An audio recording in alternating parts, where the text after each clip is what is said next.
La tournée diplomatique d'Emmanuel Macron à présent, elle continue. Gaël, le chef de l'État est à Berlin ce soir après un passage par Kiev. Et le président s'est entretenu avec le président ukrainien Volodymyr Zelensky pour tenter d'apaiser les tensions avec la Russie.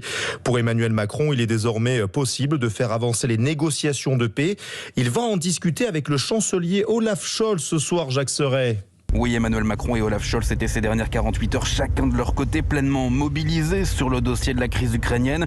Le chancelier allemand revient tout juste des États-Unis où il a échangé avec Joe Biden. Le président français arrive lui de Moscou et de Kiev.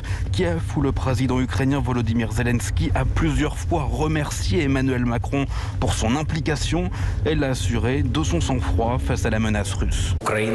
Nous sommes patients et c'est important non seulement pour l'Ukraine mais pour toute l'Europe. De notre patience dépend l'escalade. 3 heures d'entretien entre les deux hommes au terme desquels Emmanuel Macron s'est félicité d'avancer sur la question des accords de Minsk qui ont, selon lui, vocation à rendre à l'Ukraine son intégrité territoriale. Hier, avec le président Poutine, j'ai longuement évoqué évidemment ce sujet et il s'est lui-même réengagé à respecter les accords de Minsk. Et je veux ici vous remercier de m'avoir confirmé à l'instant lors de nos échanges votre volonté de mettre en œuvre ces mêmes accords.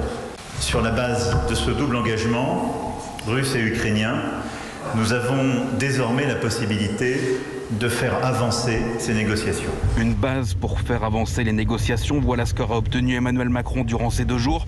Il va partager son analyse de la situation au chancelier Scholz avant une réunion avec le président polonais également présent à Berlin. Le chemin de la désescalade est encore long.